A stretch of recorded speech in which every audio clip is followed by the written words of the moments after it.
கண்ணியத்துக்குரிய சகோதரர்களே, பல துன்பங்களுக்கும் பல கஷ்டங்களுக்கும் ஆளான அப்துல் ஹமீத் பக்ரி ரஹிமஹுல்லா அவர்கள் தங்களுடைய பிரச்சாரத்தை தொடர முடியாமல் இந்த ஊரை விட்டே துரத்தப்பட்டார்கள். இப்படியெல்லாம் நல்லோர்கள், அல்லாஹ்வுடைய பிரச்சாரத்தை மேற்கொள்ளக்கூடியவர்கள், அல்லாஹ்வுடைய பாதையிலே ஈடுபடக்கூடியவர்கள் சோதனைகளுக்கும் கஷ்டங்களுக்கும் துன்பங்களுக்கும் ஆளாவார்கள் என்பது மனித நியதியாக, அல்லாஹ்வுடைய ஒரு கட்டளையாக, அல்லாஹ்வுடைய ஒரு நியதியாக இருந்து கொண்டிருக்கு என்பதை கண்ணியத்துக்குரிய சகோதரர்களே, தௌஹீத் பேசக்கூடிய நாமும் புரிந்து கொள்ள வேண்டிய கடமை எங்கள் மீது இருக்கிறது. நஹ்மதுஹு வ நஸ்தஈனுஹு வ நுஅ்மினு பிஹி வ நதவக்கலு அலைஹி வ நஊது பில்லாஹி மின் ஷுரூரி அன்ஃபுஸினா வ ஸய்யிஆத்தி அமாலினா மன் யஹ்திஹில்லாஹு ஃபலா முضில்ல லஹு வ மன் யுض்லில் ஃபலா ஹாதிய லஹு வ அஷ்ஹது அன் லா இலாஹ இல்லல்லாஹ் வஹ்தஹு லா ஷரீக லஹு வ அஷ்ஹது அன்ன முஹம்மதன் அப்துஹு வ ரசூலுஹு அம்மா பஅத். قال الله عز وجل أم حسبتم أن تدخلوا الجنة ولما يأتكم مثل الذين خلوا من قبلكم مستهم البأساء والضراء وزلزلوا حتى يقول الرسول والذين آمنوا معه متى نصر الله ألا إن نصر الله قريب. وقال النبي صلى الله عليه وسلم أشد الناس بلاء الأنبياء ثم الأمثل فالأمثل إلى آخر الحديث رواه الترمذي. الله أكبر الله أكبر الله أكبر. அல்லாஹ்வின் நல்லடியார்களே, அல்லாஹு சுப்ஹானஹு வ தஆலா எங்களுக்கு 2 பெருநாள்களை கடமையாக்கி இருக்கின்றான். 3வது பெருநாள் கிடையாது. ஒன்று ஈதுல் ஃபித்ர், புனிதமிக்க ரமதான் மாதத்தை முடித்துவிட்டு நாங்கள் கொண்டாடக்கூடிய பெருநாள். 2வதாக துல்ஹஜ் மாதத்தின் சிறப்புமிக்க 10 நாட்களை கழித்துவிட்டு 10வது நாள் கொண்டாடக்கூடிய ஹஜ்ஜு பெருநாள் தொழுகை. இன்று நாம் ஈதுல் அத்ஹா என்ற பெருநாளை கொண்டாடுவதற்காக இந்த இடத்திலே எல்லோரும் ஒன்று குழுமி இருக்கின்றோம். வழமையாக ஹஜ்ஜு பெருநாள் தினத்திலே நபி இப்ராஹிம் அலைஹிஸ்ஸலாம் அவர்களுடைய வரலாறு, அவருடைய தியாகங்கள், அவர்கள் அனுபவித்த துன்பங்கள் கஷ்டங்கள், இவைகள்தான் வழமையாக ஹஜ்ஜு பெருநாள் தினத்திலே ஞாபகமூட்டப்படுவது என்றாலும் 2 வெள்ளிக்கிழமை தினத்திலும் இப்ராஹிம் அலைஹிஸ்ஸலாம் அவருடைய வரலாறுகள், அவருடைய தியாகங்கள் ஏற்கனவே சொல்லப்பட்டுவிட்ட காரணத்தினால் இன்றைய தலைப்பை நான் பின்வருமாறு மாற்றியிருக்கிறேன். சோதனையின்றி சுவர்க்கமில்லை என்ற தலைப்பில் சில முக்கியமான குறிப்புகளை உங்களோடு பகிர்ந்து கொள்ளலாம் என்று கருதுகின்றேன். நாம் எல்லாம் அறிந்த விடயம், எல்லோரும் ஏற்றுக்கொள்ளக்கூடிய விடயம், மறுமையில் சுவர்க்கம் நமக்கு கிடைக்க வேண்டும் என்பது. ஆனால் நாம் சுவர்க்கத்தை அடைவதாக இருந்தால் நிறைய தியாகங்கள் செய்ய வேண்டும், பல சோதனைகளை கடந்து வர வேண்டும். இந்த பெருநாள் தினம் எங்களுக்கு அதைத்தான் ஞாபகம் ஊட்டிக் கொண்டிருக்கின்றது. இப்ராஹிம் அலைஹிஸ்ஸலாம் அவர்கள் சோதிக்கப்பட்ட வேளையில் அவர்கள் பொறுமை காத்தார்கள். அவருடைய இறை நம்பிக்கை அதிகரித்தது. அனைத்து காரியங்களையும் அல்லாஹ்விடத்திலே ஒப்படைத்தார்கள் என்பதை அவருடைய வரலாறு எங்களுக்கு சொல்லிக் கொண்டிருக்கின்றது. இதனால் தான் அல்லாஹ் அல் குர்ஆனிலே சொல்லும் போது வைதிபுத்தலா இப்ராஹீம ரப்புஹு பிகலிமாத்தின் ஃபஅத்தம்மஹுன், இப்ராஹிமுடைய இறைவன் அவரை சோதித்த பல கட்டளைகளை கொண்டு சோதித்த போது அவர் அவைகள் அனைத்தையும் முழுமையாக நிறைவேற்றினார் என்று அல்லாஹ் சுப்ஹானஹு வ தஆலா அல் குர்ஆனிலே குறிப்பிடுகின்றான். கண்ணியத்துக்குரிய அல்லாஹ்வின் நல்லடியார்களே, ஒரு மனிதன் சுவர்க்கத்தை அடைய வேண்டும் என்றால் பல தியாகங்களை செய்து ஆக வேண்டும், பல சோதனைகளை கடக்க வேண்டும். அப்படி இல்லாமல் சுவர்க்கம் கிடைக்க முடியாது. இதைத்தான் அல்லாஹ் சுப்ஹானஹு வ தஆலா அவனால் தேர்ந்தெடுக்கப்பட்ட நபிமார்களின் வரலாறுகளை சொல்லும் போது எங்களுக்கு படிப்பினையாக சொல்லுகின்றான். உதாரணமாக இப்ராஹிம் அலைஹிஸ்ஸலாம் அவர்களை எடுத்துக்கொண்டோமேயானால், அவருடைய தந்தையினால் அவர்கள் சோதிக்கப்பட்டார்கள். அவருடைய மனைவி பிள்ளை இருவரையும் அல்லாஹ்வுடைய விருப்பத்துக்கு அமைவாக மனித சஞ்சாரமே இல்லாத, புட்பூண்டுகள் இல்லாத, தண்ணீர் இல்லாத பாலைவனத்திலே விட்டுச் செல்ல வேண்டும் என்று சோதிக்கப்பட்டார்கள். 80 வருடங்களை கடந்து தனக்கு கிடைத்த செல்வ குழந்தையை அல்லாஹ்வுக்காக அறுத்து பலியிடுவதற்கு துணிந்தார்கள். அவர்கள் செய்த பிரச்சாரத்தை, ஏகத்துவ பிரச்சாரத்தை ஏற்றுக்கொள்ளாத அன்றைய காலத்து நும்ரூதுகள், பாவிகள், அநியாயக்காரர்கள் அவர்களை நெருப்பு குண்டத்திலே போட்டு எரிப்பதற்கு முயற்சித்தார்கள். இப்படி ஏகப்பட்ட சோதனைகளுக்கு இப்ராஹிம் அலைஹிஸ்ஸலாம் அவர்கள் உள்ளானார்கள் என்பதை அல்லாஹ் சுப்ஹானஹு வ தஆலா அல் குர்ஆனிலே சொல்லி காட்டுகின்றான். இந்த சோதனைகளின் போதெல்லாம் இப்ராஹிம் அலைஹிஸ்ஸலாம் அவர்கள் பொறுமை காத்தார்கள்.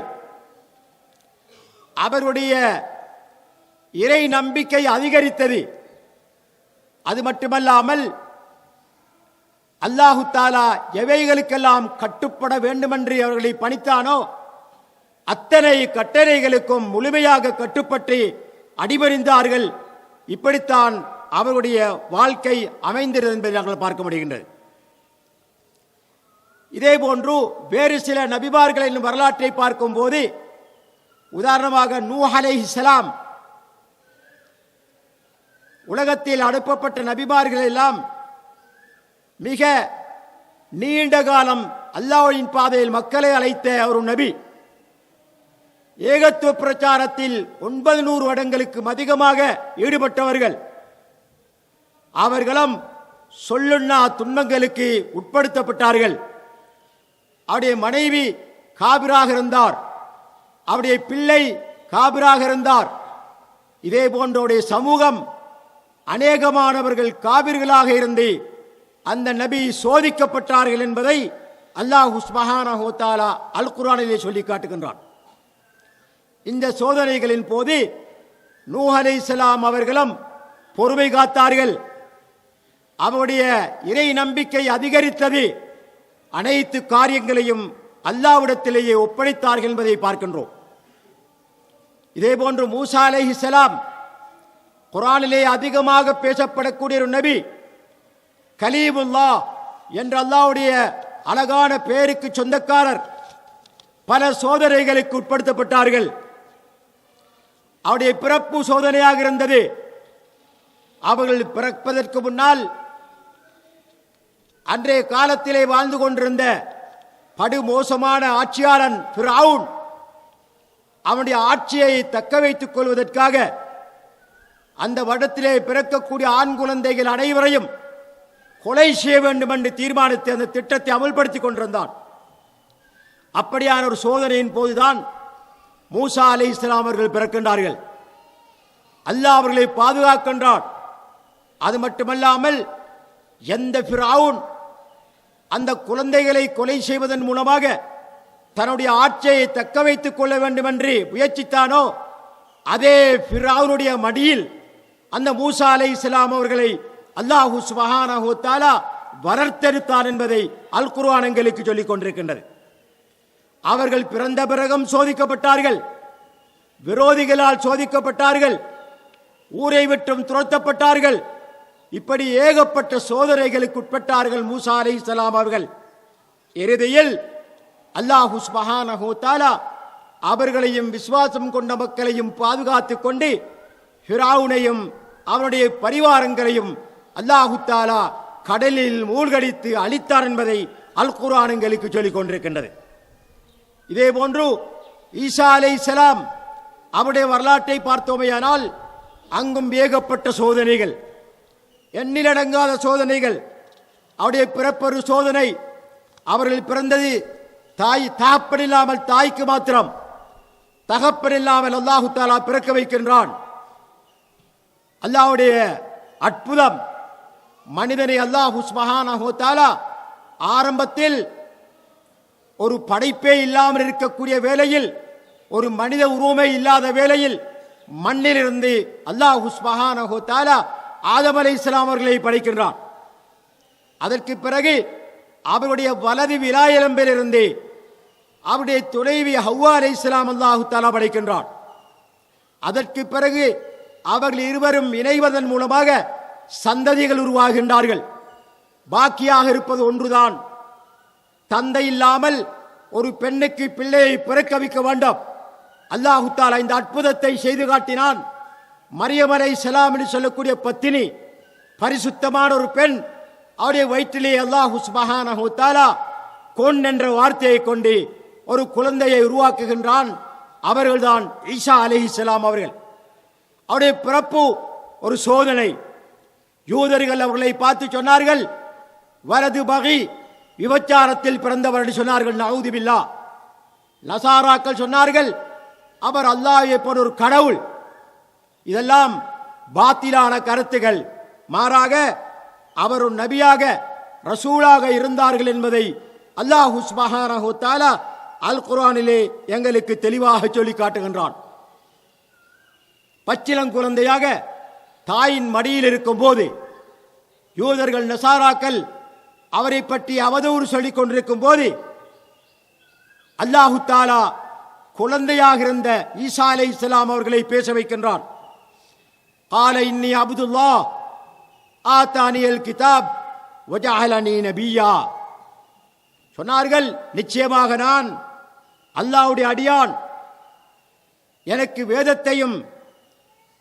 வேதத்தையும் தந்திருக்கிறான். ஆத்தானியல் கிதாப், எனக்கு வேதத்தை அல்லாஹ் தந்திருக்கிறான். மேலும் என்னை நபியாக அல்லாஹ் சுப்ஹானஹு வ தஆலா ஆக்கியிருக்கிறான் என்று ஈசா அலைஹிஸ்ஸலாம் அவர்கள் மக்களுக்கு முன்னால் பகிரங்கமாக சொல்வதன் மூலமாக அவர்கள் கடவுள் அல்ல, அவர்கள் மோசமான வழியிலே பிறக்கவும் இல்லை, மாறாக அல்லாஹ்வுடைய அற்புதத்தை செய்து காட்டுவதற்காக அல்லாஹ் சுப்ஹானஹு வ தஆலா அப்படியாக பிறக்க வைத்தான் என்பதை குர்ஆன் எங்களுக்கு தெளிவாக சொல்லிக் கொண்டிருக்கின்றது. மேலும் யூதர்கள் சொன்னார்கள், அவரை நாம் கொலை செய்து விட்டோம் என்று. கிறிஸ்தவர்கள் சொல்லுகின்றார்கள், அவர் சிலுவையிலே அறையப்பட்டார் என்று. ஆனால் அல்லாஹு தஆலா அல் குர்ஆனிலே சொல்லும் போது, வமா கதலூஹு வமா ஸலபூஹு வலக்கின் ஷுப்பிஹ லஹும், அவர்கள் அவரை கொலை செய்யவும் இல்லை, சிலுவையில் அறையவும் இல்லை, மாறாக ஆள்மாறாட்டம் செய்யப்பட்டது என்று அல்லாஹு தஆலா சொல்லுகின்றான். மேலும் அல்லாஹு தஆலா உறுதியாக சொல்லுகின்றான், வமா கதலூஹு யகீனா, நிச்சயமாக அவர்கள் நபியாக அவரை தன்பால் உயர்த்தி கொண்டான் என்று உட்படுத்தப்பட்டார்கள் என்பதை அல் குர்ஆன் எங்களுக்கு சொல்லிக் கொண்டிருப்பதை பார்க்க முடிகின்றது. இறுதி நபி முஹம்மது முஸ்தபா ஸல்லல்லாஹு அலைஹி வஸல்லம் அவர்களை பொறுத்தவரையில் அல்லாஹ் சுப்ஹானஹு வ தஆலா அகில உலகத்துக்கும் மரலாக அனுப்பப்பட்டவர்கள். அது மட்டுமல்லாமல் அவர்கள் தான் நாளை மறுமையிலே சுவர்க்கத்தை திறந்து வைக்கக்கூடிய ஒரு மனிதராக இருக்கின்றார்கள் என்பதை கூட அல்லாஹ் சுப்ஹானஹு வ தஆலா எங்களுக்கு சொல்லி காட்டுகின்றான்.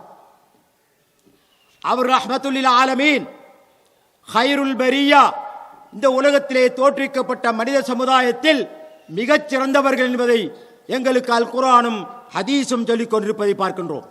என்றாலும் அவர்களுக்கு சொல்லனா துன்பங்களை குறைஷி காபிர்கள் கொடுத்தார்கள், அடித்தார்கள். அவருடைய 2 சரீபான பாதங்கள் இருந்தும் இரத்தத்தை ஓட்டினார்கள். அவர்களை கொலை செய்வதற்கே முயற்சித்தார்கள். சொந்த பிறந்த நாட்டிலிருந்து, பிறந்த மண்ணிலிருந்து அவர்களை ஓடோடு விரட்டி அடித்தார்கள். சுப்ஹானல்லாஹ். இப்படியெல்லாம் அந்த காருண்ய நபி முஹம்மது முஸ்தபா ஸல்லல்லாஹு அலைஹி வஸல்லம் அவர்கள் சோதிக்கப்பட்டார்கள். அவர்களோடு இருந்த தோழர்கள் அவர்களும் சொல்லல்லா துன்பங்களுக்கு ஆளானார்கள், அடிக்கப்பட்டார்கள், துன்புறுத்தப்பட்டார்கள், சிலர் கொலையே செய்யப்பட்டார்கள். இப்படி வரலாறுகளை பார்க்கின்ற போது உலகத்துக்கு வந்த நல்லோர்கள் எல்லாம் சோதனைக்கு உட்படுத்தப்பட்டிருக்கின்றார்கள் என்பதை அல் குர்ஆனும் அஸ் சுன்னாவும் எங்களுக்கு தெளிவாக சொல்லிக் கொண்டிருப்பதை பார்க்க முடிகின்றது. எந்த அளவுக்கு என்று சொன்னால், நபி ஸல்லல்லாஹு அலைஹி வஸல்லம் அவர்களுக்கு அல்லாஹு தஆலா குர்ஆன் வசனங்களை இறக்குகின்றான். அதாவது ஹதீஸிலே பார்க்கின்றோம், ஹப்பாப் இப்னு அரத் ரலியல்லாஹு அன்ஹு அவர்கள் நபி ஸல்லல்லாஹு அலைஹி வஸல்லம் அவர்களிலே வருகின்றார்கள். சொல்லனா துன்பங்களை தாங்க முடியாமல், குறைஷி காவிர்கள் கொடுக்கக்கூடிய தொல்லை தாங்க முடியாமல், அவருடைய வாழ்க்கையிலே விரக்தி அடைந்தவர்களாக நபி ஸல்லல்லாஹு அலைஹி வஸல்லம் அவர்களிலே வருகின்றார்கள்.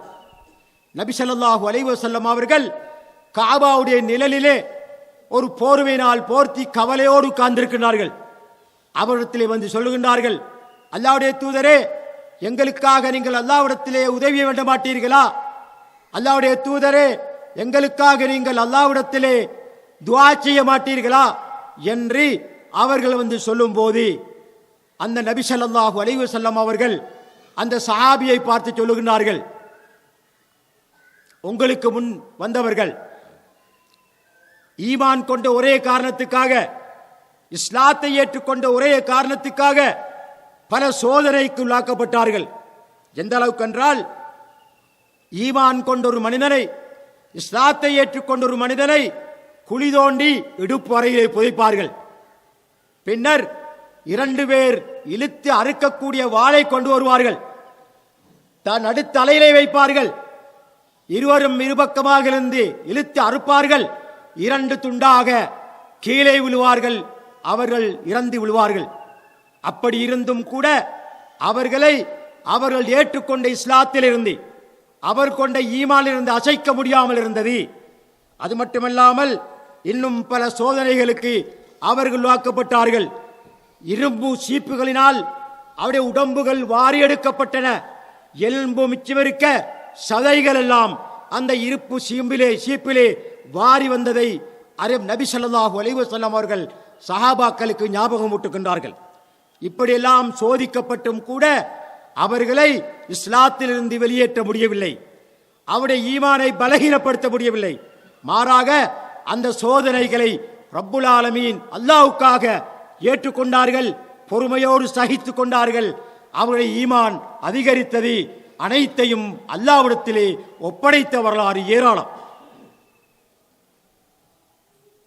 இதே வழித்தோன்றலில் அவர்களுக்கு பின்னால் வந்த ஐம்மாக்கள், குறிப்பாக இந்த உலகத்துக்கு மிக விசாலமான அறிவு ஜோதியை கொடுத்து விட்டு சென்ற இமாம் இப்னு தைமிய்யா ரஹிமஹுல்லாஹ், அவர் எந்த அளவுக்கு துன்புறுத்தப்பட்டார்கள் என்று சொன்னால், அவருடைய இறுதி முடிவு வபாத்தி சிறையில் தான் முடிந்தது என்பதை வரலாறு சொல்லுகின்றது.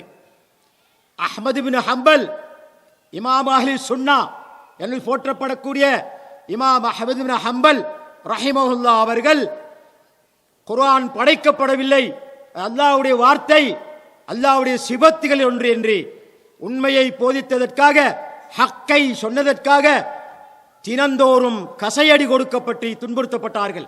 அதே வேதனையில் நோய்வாய்ப்பட்டு மரணித்தார்கள் என்பதை வரலாறு எங்களுக்கு சொல்லிக் கொண்டிருக்கின்றது. இதே வரிசையில் தான் எங்களுடைய பரகாதனி கிராமத்துக்கும் ஒரு காலத்தில் ஒருவர் வந்தார்.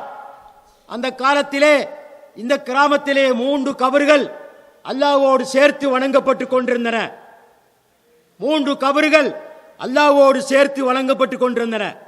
முஸ்லிம்கள் கலிமா சொன்னவர்களாக இருந்தாலும் கூட அவர்கள் ஷிர்கிலே மூழ்கி இருந்தார்கள். இலங்கை பூராவும் எல்லா இடங்களிலும் தர்காக்கள், எல்லா இடங்களிலும் அடக்கப்பட்ட கபறுகள், கட்டப்பட்ட கபறுகள், இவைகளுக்கு சாஷ்டாங்கம் செய்யக்கூடியதாக, இவைகளுக்கு வணக்கம் செலுத்தக்கூடியதாக அந்த கபரிடத்திலே சென்று தங்களுடைய தேவைகளை அல்லாஹ்விடத்திலே கேட்பது போன்று கேட்கக்கூடியதாக இந்த சமுதாயம் இருந்து கொண்டிருந்தது. அப்படியான ஒரு கட்டத்திலே இதே கிராமத்தில் பிறந்து வளர்ந்து இவைகளெல்லாம் வெறுத்து ஒதுக்கி விரண்டோடி பல இடங்களிலும் கல்வியை கற்பதற்காக முயற்சி செய்து கடைசியாக புனிதமா மதீனா நகருக்கு சென்று தௌஹீதை, அல் குர்ஆனை, அஸ்-சுன்னாவை கற்று விளங்கி அதே பிரச்சாரத்தை இந்த கிராமத்திலும் முன்வைத்தார்கள் அப்துல் ஹமீத் பக்ரி ரஹிமஹுல்லாஹ் அவர்கள். அவர்களும் விட்டு வைக்கப்படவில்லை. பல சோதனைக்குள்ளாக்கப்பட்டார்கள். மக்கள் துன்புறுத்தினார்கள். இந்த இலங்கை மக்கள் அனைவரும் அவருக்கு எதிராக கிளந்திருந்தார்கள். அவரை ஒழிப்பதற்காக, அவருடைய பிரச்சாரத்தை முடக்குவதற்காக, அவரை நாடு கடத்துவதற்காக பல முயற்சிகள் எடுத்தார்கள். ஆனால் அவர் விட்டுக் கொடுக்கவில்லை. தௌஹீத் பிரச்சாரத்திலே இந்த இலங்கையில் கால் பதித்தார். அகில இலங்கை மக்களும் திரும்பி பார்க்கக்கூடிய அளவுக்கு தௌஹீதின் பிரச்சார மையமாக இந்த பரகாதின் கிராமத்தை ஆக்கிவிட்டு சென்றுதான் அவர் வபாத்தானார் என்பதை இந்த இடத்திலே ஞாபகமூட்டுவது மிகவும் பொருத்தமாக இருக்கும் நினைக்கிறேன். கண்ணியத்துக்குரிய சகோதரர்களே, பல துன்பங்களுக்கும் பல கஷ்டங்களுக்கும் ஆளான அப்துல் ஹமீத் பக்ரி ரஹிமஹுல்லாஹ் அவர்கள் தங்களுடைய பிரச்சாரத்தை தொடர முடியாமல் இந்த ஊரை விட்டே துரத்தப்பட்டார்கள். இந்த ஊரை விட்டே துரத்தப்பட்டார்கள். அவருடைய குடும்பத்தினரே விரோதிகளாக மாறினார்கள். இப்படியெல்லாம் நல்லோர்கள், அல்லாஹ்வுடைய பிரச்சாரத்தை மேற்கொள்ளக்கூடியவர்கள், அல்லாஹ்வுடைய பாதையிலே ஈடுபடக்கூடியவர்கள் சோதனைகளுக்கும் கஷ்டங்களுக்கும் துன்பங்களுக்கும் ஆளாவார்கள் என்பது மனித நியதியாக, அல்லாஹ்வுடைய ஒரு கட்டளையாக, அல்லாஹ்வுடைய ஒரு நியதியாக இருந்து கொண்டிருக்கு என்பதை கண்ணியத்துக்குரிய சகோதரர்களே, தௌஹீத் பேசக்கூடிய நாமும் புரிந்து கொள்ள வேண்டிய கடமை எங்கள் மீது இருந்து கொண்டிருக்கின்றது.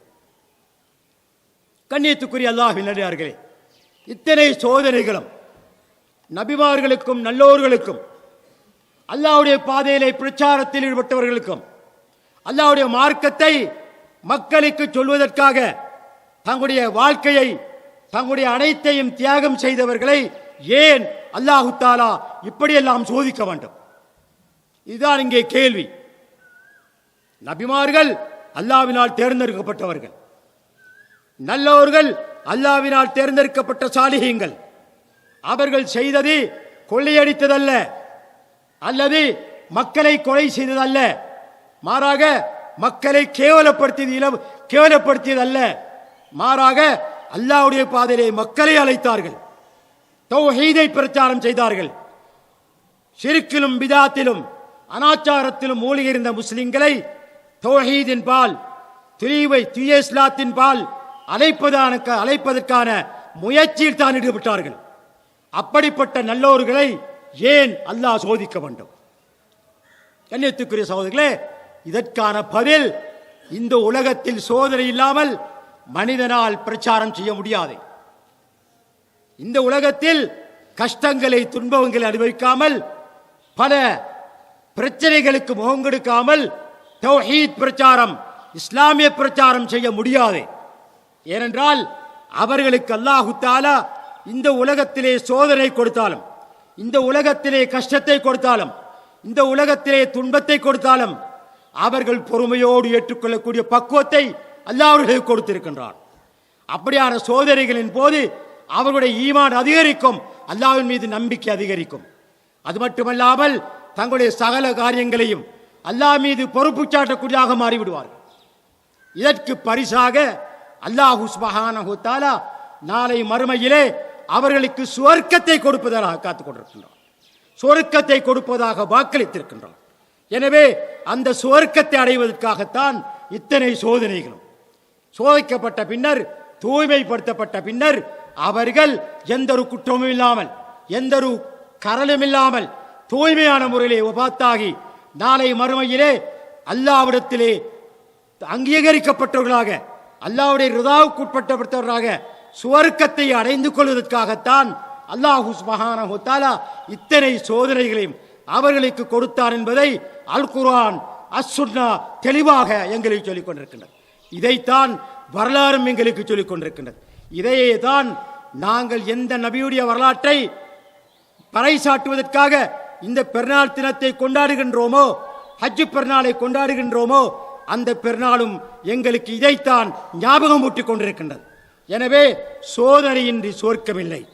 ஆகவே கண்ணியத்துக்குரிய சகோதரர்களே, உங்களுக்கும் சொர்க்கம் வேண்டுமா? உங்களுக்கும் சொர்க்கம் வேண்டுமா? அது மிக உன்னதமானது. ஜன்னத்துல்லாஹி காலியா, அதுக்கு பெருமதி இல்லை. அந்த சுவர்க்கத்திலே ஒரு கண்ணும் பார்த்திராத, ஒரு காதும் கேட்டிராத, ஒரு உள்ளத்திலும் உதித்திராத இன்பங்களை சுகண்டிகளை அல்லாஹ் சுப்ஹானஹு வ தஆலா நல்லோர்களுக்காக தயார் செய்து வைத்திருக்கிறான், விசுவாசிகளுக்காக தயார் செய்து வைத்திருக்கின்றான். எனவே அவர்களுக்கு சுவர்க்கத்தை கொடுப்பதற்காகத்தான் இத்தனை சோதனைகளும். ஆகவே உங்களுக்கும் சுவர்க்கம் வேண்டுமா? உங்களுக்கும் சுவர்க்கம் வேண்டுமா? அந்த நிரந்தரமான இருப்பிடம் உங்களுக்கு தேவையா? அந்த சுவர்க்கத்தின் இன்பங்களை அனுபவிக்க வேண்டும் என்ற ஆசை உங்களுக்கு இருக்கின்றதா? அப்படியானால் உங்களுடைய வாழ்க்கையிலே ஏராளமான தியாகங்களை நீங்கள் மேற்கொள்ள வேண்டியது கடமை. அது மட்டுமல்லாமல் அல்லாஹ்வுடைய சோதனை வரும்போதெல்லாம் நீங்கள் பொறுமை செய்யக்கூடியதாக, ஈமான் அதிகரிக்கக்கூடியவர்களாக, அனைத்து காரியங்களையும் அல்லாஹ்விடத்திலே பொறுப்பு சாட்டக்கூடியவர்களாக நீங்கள் ஆக வேண்டும். அப்படி ஆகினால் தான் அல்லாஹ் எங்கள் மீது திருப்தி அடைவான். நாங்கள் தொழக்கூடிய தொழுகை, நாங்கள் நோக்கக்கூடிய நோன்பு, நாங்கள் செய்யக்கூடிய தர்மம் எங்களுக்கு சுவர்க்கத்தை தரமாட்டாது. இது நான் சொல்லவில்லை, ரசூலுல்லாஹி ஸல்லல்லாஹு அலைஹி வஸல்லம் சொல்லுகின்றார்கள். ஒரு மனிதனை அவனுடைய அமல்கள் சுவர்க்கம் எடுத்து செல்லாது. ஒரு மனிதனை அவனுடைய அமல்கள் சுவர்க்கத்துக்கு எடுத்து செல்லாது. சஹாபாக்கள் கேட்கின்றார்கள், அல்லாஹ்வுடைய தூதரே நீங்களும் அப்படியா? சொன்னார்கள், நானும் அப்படித்தான். இல்லா ஐயத்தகம்மதனி அல்லாஹு பிரஹ்மத்தே, அவனுடைய அருளை கொண்டு என்னை சூழ்ந்து கொண்டால் அன்றி.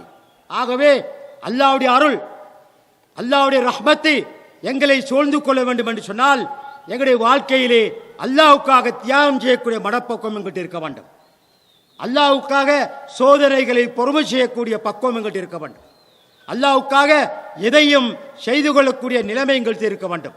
தொழுதாலும், நோன்பு பிடித்தாலும், ஜகாத்து கொடுத்தாலும், எந்த நல்ல காரியத்தை செய்தாலும் என்னை ரப்பை திருப்திப்படுத்துவதற்காக செய்கிறேன் என்ற உன்னதமான எண்ணம் எங்களிடத்திலே கண்டிப்பாக இருக்க வேண்டும்.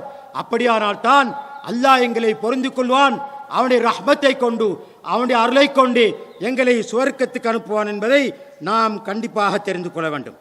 இல்லாவிட்டால் நிச்சயமாக எங்களுக்கு சுவர்க்கம் இல்லை என்பதை அல்லாஹ் சுப்ஹானஹு வ தஆலா 2வது அத்தியாயம் சூரத்துல் பக்ரா 281 வசனத்திலே பின்வருமாறு சொல்லி காட்டுகின்றான்.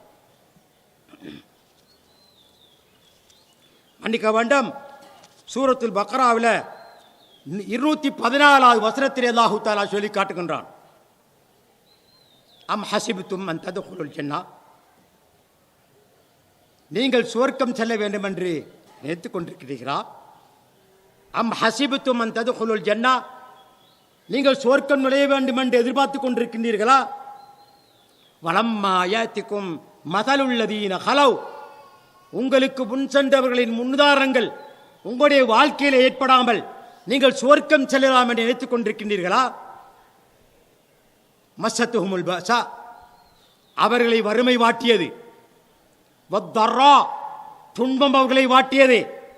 வஸுல்ஸிலு, ஆட்டி வைக்கப்பட்டார்கள். இந்த அளவுக்கு என்றால் ஹத்தா யகூல ரசூலு வல்லதீன ஆமனு மஅஹு மதா நஸ்ருல்லாஹ், அல்லாஹ்வுடைய தூதரும் அவளை கொண்டு ஈமான் கொண்ட மக்களும் எப்போது அல்லாஹ்வுடைய உதவி எப்போது எங்களுக்கு வரும் என்று சொல்லும் அளவுக்கு அவர்கள் ஆட்டி வைக்கப்பட்டார்கள். அப்படியான சோதனை உங்களுக்கு வராமல் நீங்கள் சுவர்க்கம் செல்லலாம் என்று நினைத்துக் கொண்டிருக்கின்றீர்களா என்று ரப்புல் ஆலமீன் அல்லாஹு தஆலா அல் குர்ஆனிலே எங்களை பார்த்து கேட்கின்றான். இன்னும் ஒரு வசனத்திலே அல்லாஹ் சொல்லும் போது,